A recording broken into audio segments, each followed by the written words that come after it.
Mesdames et messieurs, bonjour et bienvenue à la session de la revue de presse de ce lundi 2 septembre 2024.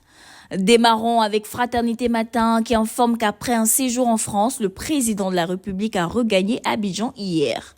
Le journal pro-gouvernemental qui donne un coup de projecteur sur le secteur de la protection sociale fait réagir le ministre Adama Kamara qui estime que la couverture maladie universelle est la plus belle des réalisations du président Ouattara. Le patriote qui emboîte le pas au ministre Adama Kamara en termes d'action du chef de l'État à la tête de la Côte d'Ivoire rapporte que sur le plan du dynamisme économique et commercial en Afrique, la Côte d'Ivoire est classée première nation. Sur le plan politique et dans la perspective de l'élection présidentielle de 2025, les différents états-majors s'activent au mieux qu'ils peuvent. Pour le mandat au regard des réalités tangibles sur le terrain qui montrent une nette avance du RHDP, Alassane Ouattara plie le match avant le coup d'envoi. Si l'on s'en tient à la manchette de l'Inter, Dr Justin Katina Koné, qui était sur le terrain dans le Guébi ce week-end, veut inverser la tendance car pour lui, le pays va mal, très mal, et déduit que 2025 ne sera pas du jeu. Le temps pour la victoire du PPACI croit savoir qu'il y a deux types d'actions à mener et met en exergue les précisions de Dano Djedje, le président exécutif du dit parti.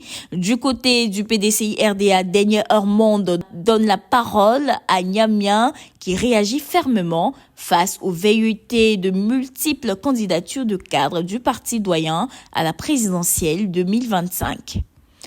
Pour lui, toute autre candidature sans l'accord du Congrès est en contradiction avec le consensus. Et d'ailleurs, le nouveau réveil Barça 1 avec le retour annoncé pour ce soir même sur les bords de la lagune ébriée de Tidiane Thiam, le président du PDCI RDA.